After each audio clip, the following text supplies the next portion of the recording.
Camera किन खोज्नु पर्यो खोज्नु के तपाईले नि क्यामेरा खोज्नु क्यामेरा खोज्नु केही हुने बेला छैन यहाँनिर बुझ्नुभयो केही हुँदैन तपाईँ व्यक्तिगत रूपमा तपाईँसँग कुरा होइन यो के कुरा हो तपाईको व्यक्तिगत कुरा होइन यो व्यक्तिगत विषय होइन बुझ्नुहोस् यो व्यक्तिगत विषय होइन तपाईँसँग यो व्यक्तिगत विषय होइन कारणजी तपाईँ सुरक्षित बस्नु होला ल के गर्नुहुन्छ के धम्की दिनुहुन्छ धम्की दिएको सुन्नुभयो नि रेकर्ड सुन्नुहोस् रेकर्डले केही हुँदैन तपाईँ सुरक्षित बस्नु के गर्नुहुन्छ तपाईँले सुरक्षित बस्नु तपाईँको नाममा आउँछु नि लु हाल्नु न हाल्नु हाल्छु तपाईले जापाती सुन्नुभयो नि दुजन नाममा चारा सुन्नुभयो नि सुरक्षित बस्नु अरे समाजको कोहल बादमा निस्केर हुन्छ अङ्कल हामीले योलाई आपसी उयसमा लग्नु भन्दा त्यसको हामीले नमस्ते दाइ नमस्ते नमस्ते यो विषयको समाधानदेखि लिएर सबै हजुरले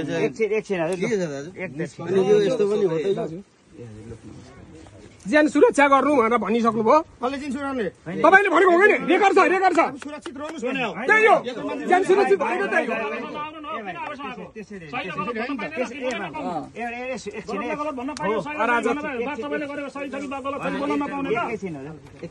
व्यवसाय संयमित भइदिनुहोस् तपाईँ जस्तो व्यवसायलाई हामीले संरक्षण गर्नुपर्छ तपाईँले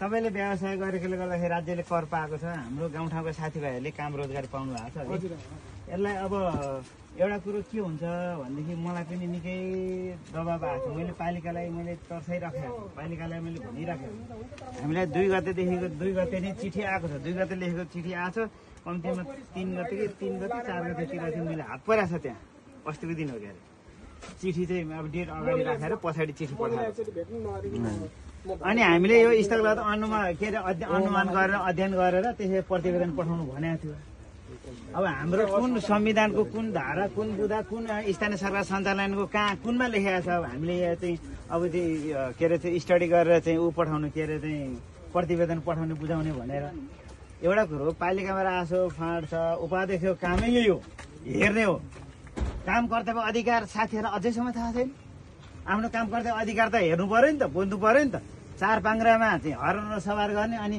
स्थलगत अनुगमन नगर्ने सबै चिज वडाले गरिदिनु पर्ने वडाध्यक्षले गरिदिनु पर्ने वडाका साथीहरूले गरिदिनु पर्ने अनि आनन्द तरिकाले उहाँहरू चाहिँ विलासिताको चिजमा चाहिँ उपभोग गर्ने उहाँहरूले 4 पाङ्ग्रा किन गाडी दियो मलाई 2 पाङ्ग्रा मोटरसाइकल किन दियो त जनताको काम गर्नलाई सहज होस् जनताले भन्ने बित्तिकै टक्क जनताको घर दैलोमा पुगोस् भन्ने साथ दिए होइन र मलाई म हिजो चुनाव लड्ने बेला मलाई यो चाहिँ मलाई बाइक दिनुपर्छ मलाई यसरी चाहिँ राज्यले सेवा सुविधा दिने भए मात्रै म चाहिँ वडा अध्यक्ष म चाहिँ पद म चाहिँ के अरे उ गर्छु के अरे चाहिँ वडा अध्यक्ष पदमा चाहिँ म उम्मेदवारी दिन्छु न त म दिन्न भनेर आएको र हामी निस्वार्थ हिसाबले खर्चौँ भनेर आएको नि त त्यो अनुसार चाहिँ हामीलाई चाहिँ काम गर्नलाई गाह्रो होला भनेर चाहिँ स्थानीय सरकार सञ्चालनले 2074 प्रष्ट लेखिदिएको छ त्यहाँ वडा अध्यक्षको काम कर्तव्य अधिकार के हो अनि त्यस पछाडि चाहिँ अध्यक्षको काम कर्तव्य अधिकार के हो उपाध्यक्षको काम कर्तव्य अधिकार के हो भनेर अब यस्तो यस्तो चिज उहाँहरूले चाहिँ मौखिक रूपमा चाहिँ अब मौखिक रूपमा दिएको उजुरी चाहिँ उहाँहरूले सुन्न सक्ने चिठी लेखेर पठाउन सक्ने स्थलगत आउनु पर्दैन यही बाटो हुँदै जाने होइन भुट्टा एकदम त्यसले गर्दाखेरि अब मलाई साथीहरूले भन्नु तपाईँ यहीँको तपाईँको घर छेउमा यस्तो भइरहेको छ तपाईँ के हेरेर भन्नु हामी हेरेर बस्ने नि हो किनभने हाम्रो कामै वडामा हुन्छ 40-45 खालको 40-45 किसिमको चाहिँ सिफारिस दिनुपर्ने हुन्छ जनताको घर दैलोमा चाहिँ भलाकुसारी गर्नुपर्ने हुन्छ जनताहरूलाई चाहिँ अब चाहिँ सामान्य कुरोहरूमा पनि कहीँ झैझगडा हुन्छ छलफल मिलाउन जानुपर्ने हुन्छ हरेक समयमा चाहिँ अब चाहिँ जनताको घर दैलोमा चाहिँ जानुपर्ने स्थिति हुन्छ हाम्रो अब यहाँ कहाँ के भएको छ हामीसँग इजाजत त लिएको छैन हामीलाई के थाहा अब हुनु पनि हो यति ठुलो परिणाममा ढुङ्गा निकाल्दाखेरि जग्गादाताले पनि कमसेकम ख्याल गर्नु पर्थ्यो किन समय एकै नाश छैन है समय फरक खालको छ उत्खनन गर्दाखेरि सामान्य इजाजत लिनु पर्थ्यो अब किनभने कानुनले नै के भन्छ भने जमिनदेखि 1 मिटर जमिनदेखि माथि पो हामीले उपभोग गर्छ जमिन भएको चाहिँ 1 मिटरदेखि मुनि त सबै राज्यको हो नि त यो यसरी चाहिँ उद्दण्ड पाएर यस्तो चाहिँ छेद विशेष तरिकाले उत्खनन गर्ने बेलामा इजाजत लिनुपर्थ्यो इजाजत लिँदाखेरि पनि यत्रो विधि खन्न त पाइँदैन त्यही पनि अब के छ यहाँ वनको कर्मचारी यहाँ निवर्तमान अब अध्यक्षज्यू पनि निवर्तमान अध्यक्षजी पनि हुनुहुन्छ, व्यावसायिक मित्र पनि हुनुहुन्छ। अब यहाँ रातो कुरो नभइकन टसमस नगरिकन, किनभने नयाँ पुस्ताले पनि हाम्रै लागि बोल्नु भएको, व्यवसायले पनि हाम्रै ठाउँको लागि गरे हो, हामी पनि हजुरहरूकै निमित्त आएको। त्यसले गर्दा सिस्टमले के भन्छ, सिस्टमले के भन्छ, यसको एउटा यस्तो छ, म सकिहालेँ। अब यसमा कानुन दफा उपदफा खोज्दै जाने हो भने विभिन्न खालको छ। ढुङ्गा गिटी उत्खननको विषयमा होला, ढुङ्गा गिटी कलेक्सनको विषयमा होला, यसको दफा छुट्टै खालको चाहिँ यसो कार्यविधि छ, ऐन कानुनहरू छ। सबै कानुन ठुलो कुरा होइन, तर वातावरण र पर्यावरणलाई चाहिँ अलिकति जोगाएर होइन, मध्यनजर गरेर यो अब यस्तो चिजहरूलाई चाहिँ अब सबै ख्याल गरेर चाहिँ गर्दाखेरि चाहिँ राम्रो। सबै चिज पैसा पनि होइन, सबै चिज रासो पनि होइन है, म चाहिँ त्यसरी भन्छु। त्यसले मलाई अस्तिको दिन मात्रै थाहा भएको, अनि मैले भने त्यतिखेर तुरन्तै मैले फोन गरेँ इन्जिनियरलाई, यसरी यो तपाईँहरू आउनुपर्छ नि त, कम इन्जिनियर आउनु पर्यो, अनि त्यस पछाडि रासो फाँटको मान्छे आउनु पर्यो, उपाध्यक्ष आउनु पर्यो, के हो लु जाउँ वडाध्यक्ष के छ तपाईँको एरिया यस्तो भएको छ, उहाँहरू आउनु पर्यो। अनि हामी उहाँहरू 3 जना आउनुहुन्छ, म जाने हो, म 1-2 जना साथीहरू लिएर जाने, त्यस पछाडि आएर स्थलगत हेर्ने होला नि त। अनि अर्काले अब पालिकाले गर्ने काम वडालाई जिम्मा दियो, अनि हात बाँधेर बस्दा भयो। अनि वडा त्यसपछि काम चाहिँ वडाध्यक्षलाई चाहिँ जिम्मा दिने, अनि दाम चाहिँ सबै बजेट चाहिँ उहाँहरू आफ्नो अनुकूलतामा विनियोजन गर्ने हो। त्यही हिसाबले मैले उहाँहरू आफ्नै तरिकाले गर्नु, हाम्रो कानुन हाम्रो अधिकार भन्दा माथि बोलाउनु आउनुपर्छ। यस्तो बेला उहाँलाई त रोक्न भनेर आदेश प्रहरीलाई गरेको छ, सिडिओलाई आदेश दिएर मात्रै ठुलो कुरा हो। फोन गरेर अहिले काठमाडौँ छु भन्नु, तपाईँ तुरन्तै आउनुहोस्, नभए ठिक हुँदैन। आदेश गर्नु ठुलो कुरा हो। म काठमाडौँ छु भनेर यहाँ मात्रै होइन कि उपाध्यक्षजीको धेरै ठाउँमा गल्ती छ, म यसको भन्दिनँ क्या।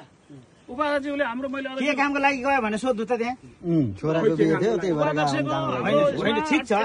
के कामको लागि गएको उद्देश्य के को लागि हो, तपाईँ मिति नोट गर्नुहोस्, त्यहाँ के को लागि लिएको छ पालिकामा, त्यस राज्यको सम्पत्ति त्यसरी दुरुपयोग गर्न पाइन्छ।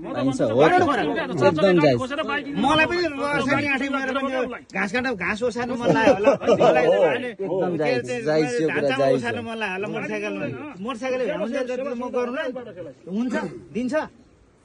व्यवसाय कर पनि डबल चेत्नुपर्छ लगायो, मुर्कुचीको उसले डबल बनायो। सबभन्दा व्यवसाय यहाँ छ नि, भुटारको एउटा व्यापारी लगेर 1 को 2 बनाउन पाइन्छ ल भन्नु होइन। अब यो एउटा कुरा त नीति सम्पद पहिले आफै हुनुहुन्छ पूर्व अध्यक्ष होइन, उहाँलाई पनि म भन्ने के भयो भने मैले तपाईँले क्लियर गरिदिनु। म क्लियर यो जग्गा बट्टे दिएको थिएँ मैले। अब बट्टेदार मान्छेले म गोरु छैन, गोरु पाइँदैन, यो ढुङ्गा नजिकखेरि ट्र्याक्टर लागेर बनाइदिने म गर्दिनँ भनेर पोहोरदेखि कुरा गरेको। यसपालि भएछ यत्रो ढुङ्गा अझै पनि धानको बुटाइहरू छ, हेर्नुहोस् ढुङ्गा गाडिएर निस्केपछि ठुलो निस्क्यो, अझै पनि ढुङ्गा छ, त्यो निकालिदिने भन्ने हिसाब, ढुङ्गा निकालिदियो मलाई मिलाइदिन्छु तिमीले गर भन्ने हिसाब यहीँ छन् बट्टेदार पनि। पोहोरदेखि कुरा गरेकी होइन, बहिनी अब चलाइराख न भने गोरु पाइँदैन दाइ म लाउँदिनँ है, अब म खेत गर्दिनँ भनेर धान झिकेपछि गरिन् त कुरा गरेको। अनि मैले उता जसले तिमी ढुङ्गा झिक्दैौ नि त, त्यो ढुङ्गा पनि मेरो खेत मिलाइदेऊ, ढुङ्गा पनि गर भने अरू केही पनि छैन, उसको उहीँ छ लेनदेन छ। ढुङ्गा तिम्रो भयो भने आखिर काम गर्दा साइडमा लग्यो, ढुङ्गा झिक्देऊ, तर जग्गा चाहिँ मिलाइनुपर्छ इमान्दारी, तिमी मिलाउँदैन अरे भनेर पनि भने मैले। अरू केही पनि गरेको छैन, त्यही हो। त्यो धानको बुट्टा पनि तपाईँले देखिरहनु भयो, अझै खोतलो पनि ढुङ्गामै जान्छ, ऊ त्यो धानको बुट्टा पनि त्यहीँ छ। मैले अरू प्रयोजन केही गरेँ होइन, भाइ तिमीले ढुङ्गा लग्दै यो खेत मिलाइदियो है, कतिवटा गर भन्छ ठिक ठिकको बन्ने खालको भन्ने यी छन् उद्धा पनि। उसो मेरो लिने दिन कारोबार मिलाउनु चाहिँ है उसको। फेरि ढुङ्गावाला तिम्रो आयो अलिअलि लग, जति आउँछ जे आउँछ, यो भाइ पनि थियो क्या लाउने बेलामा, अनि जति आउँछ ढुङ्गा आएन भने पैसा पनि दिन्न भनेर भने हो। गरे त्यो बट्टेदारी नगर्ने भनेपछि नगर्ने भने ल मिलाइदिउँ त भनेर। अब तपाईँहरू हेर्नु स्पोर्टमा ढुङ्गा भएको ठाउँमा गइरहेछन्, अब धानको डिलै छ, अझै खन्यो भने पनि केही ढुङ्गा आउँछ, बगर भएको खेत भएकोले त्यो निस्कियो, धेरै आयो देखियो।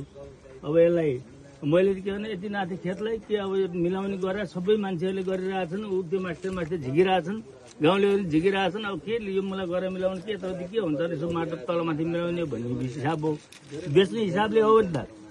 अब तपाईँको यत्रो ढुङ्गा निस्किने त आफैले यहाँ गरेर निकालेर बाहिर बेच्दा नि हुने रहेछ। सर्वप्रथम त त्यो गर्नु पर्थ्यो, अब अलिकति निक्लिसकेपछि धेरै होइन अब भोलामा निक्लिन्छ भन्ने कुरा थियो, थाहा हुनु पर्थ्यो। तपाईँ मिलाउने भनेपछि अब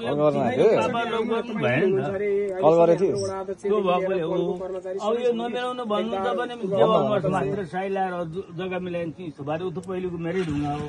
यो भन्दा 10 साल अगाडि ढुङ्गा होइन आउने हेर्नु न धान कति धानको बोट देख्नु भएको छ तर यो उसले माटो थुपारेर राखेको उता राखिदिएर पछि मिलाउन राखेको अब यो बुटा पिस सबै क्लियर गरेको छैन ढुङ्गा ढुङ्गा भएको उतो ढुङ्गा मैले पहिले थुपाएर अहिले गएन तपाईँहरूले हेर्नु त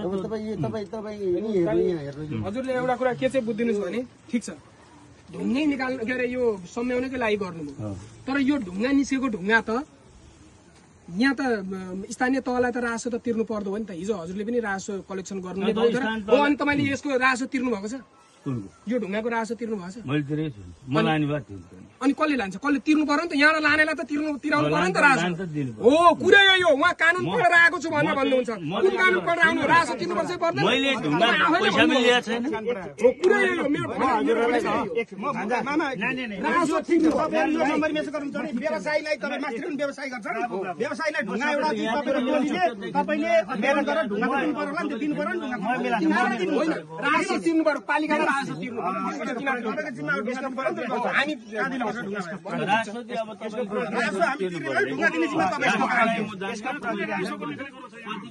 राजस्ववाडामा जम्मा गर्ने गाउँले गर्नुहोस् मैले राजस्व बारेमा उहाँलाई दिएको छु मैले तब राजस्व तिर्नुपर्छ योभन्दा नगइरहेको यही लेभलमा आएको मैले राजस्व तिर्दिनँ भन्दा मैले कहाँ भने मैले राजस्व तिर्दिनँ मैले कहीँ भने राजस्वको कुरा हो राजस्व नतिर्ने कुरा राजस्व मैले तिर्दिनँ एउटा कुरा के हजुर बोल्दै हुन्छ मैले भनिहालेँ ल अब राजस्व तिर्ने तपाईहरु कानुनी प्रक्रिया पूरा गरेर निकाल्दिएको भएदेखि त हामी आइरहनु पर्ने थिएन नि तपाईले चाहिँ तपाईँ आफू सुरक्षित भएर हिँड्नुस् भनेर मैले भन्ने त कुराहरू त तपाईँ हाम्रो एक खालको सम्बन्धमा ताँच आउने कुराहरू हुँदैन नि आज तपाईँ सुरक्षित भएर हिँड्नुस् भनेर उहाँले धम्की दिइसक्नु भएको छ मसँग रेकर्ड सहित छ रेकर्ड भएर सुरक्षित भएर हिँड्नु भने किन नबोल्ने रोल तपाईँ गाउँपालिका मेरो मुर्कुची हो मैले के बोलेको छु यो उठाउनु गरेर भन्न नपाउने मैले कस्तो मैले यो ढुङ्गा उठाउनु गरेर नपाउनु भन्न के अरे गर्न पाउने अब यसो बोल्न पाइन्छ त बोल्न पनि त परिया आफ्नो ठिक छ बोले त अब यस्तो राज्यले कर तिर्ने यो यहाँ यो रोतमै गाउँपालिका भयो कि ठेकेदार जतिले को हुनुहुन्छ तपाईँहरू एउटा टिम बनाउनुहोस् तपाईँहरूसँग आएर राजस्व कहाँ हामीले तिर्ने हो अनि ढुङ्गा कहाँ चाहिने हो ढुङ्गा दिनुपर्छ व्यक्तिगत साँधेर आउनु भएको छ मैले सुन्नुहोस् म अहिले भन्दैछु उहाँले सुन्नुहोस् मेरो कुरा सुन्नुहोस् उहाँले के भन्नुभयो भनेदेखि तपाईँले हो मेरो सहकारी उदयपुर बहुउद्देश्य सहकारीले नेपाल सरकार युवा स्वरोजगार कोषको पैसा लगानी ल्यायो 70 लाख रुपियाँ ल्याएको थियो ल्याएको पैसाहरू लगानी गरेको छ नाम भन्नुपर्छ भनेदेखि यही मुर्कुजीको मान्छेलाई पनि लगानी गरेको छु म किन भन्दिनँ हामीले गर्छ तपाईँ सुन्नु मेरो कुरा सुन्नुहोस् मलाई भन्न दिनुहोस् भनेपछि मैले पत्रिकामा निकालेको छु सिडिओ साहब हामी गएर हामीले पैसा उठाउने प्रक्रियामा हामी गएको छौँ उहाँले तपाईँले राज्यको पैसा ल्याएर खानुभएको छ पैसा तिर्नु भएको छैन त्यो कुरा हो तपाईँले भन्ने व्यक्तिगत विषय हो क्या नि त्यो उहाँले निकाल्नु भएको विषय हो उहाँले निकालेको विषय हो यो त्यो आन्तरिक कुराहरू कसले कहाँ उहाँले निकाल्नु भने त हजुर उहाँले निकाल्नु हो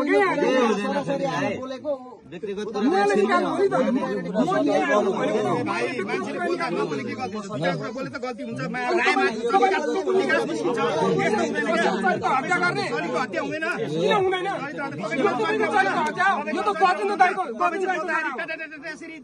बोल्ने हो नारायण दाहाल एउटा कुरो के बुझ्नु भने मार्नु हुँदैन भने मर्न तयार छु हिजो आई गरेर सुन्नु न जनताले भोट हालेर तपाईलाई जिताउँछ जनता हाल्ने मलाई जिताउनु परेन मलाई जिताउनु परेन अन्तिम अधिकार त जनताको हो नि मैले सुन्नुहोस् आज सुन्नुहोस् तपाईँ एउटा कुरा के बुझ्नुहोस् भने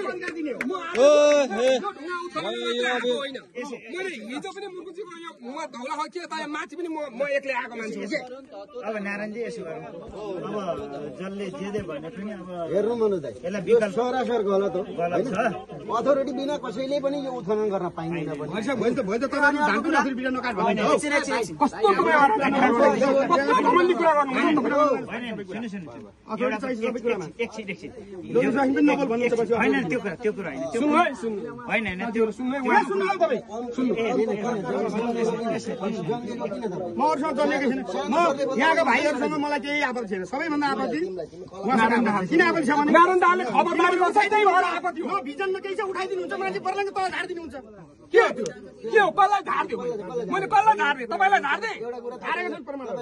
तपाईँलाई झार्दिएँ? यहाँ पनि त्यही भएर उचिल्दैन, यहाँ मान्छे उचिल्दैन नारायण पछाडि। यहाँ गएको स्वच्छ मान्छे छन्। धेरै सोच्छ नि। एकचोटि सोचेर पछाडि लाग्छ त्यसै हुनु। पर्सनल डिबेट ज्यादा हो क्या फेरि यो हाम्रो धेरै पिक्यो छ सुन्नुभयो नि? पर्सनल डिबेट ज्यादा भयो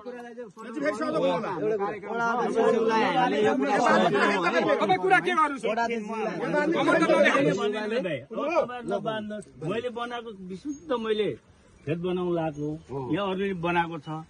यो मैले बेच्नुला धेरै पैसा लिउँला भनेको होइन, स्पष्ट मैले के भने दिनु भएको हो होइन। अब तपाईँहरू नमिलाउनु मिल्नु भन्नुहुन्छ नि, म मास्टर यो सबै ढुङ्गा साइ लान्छु, रहिरहेको मेरो उतैमा ढुङ्गा छ, सबै जम्मा गरेर जहिले प्रक्रिया तर म अरूलाई पनि बनाउनु अरूलाई पनि दिन्न म भएन भने अरूलाई पनि दिन्न फेरि म पनि हजुर धेरै प्रेसर छ भने खुल्नु होला, विचार गर्नु। सबै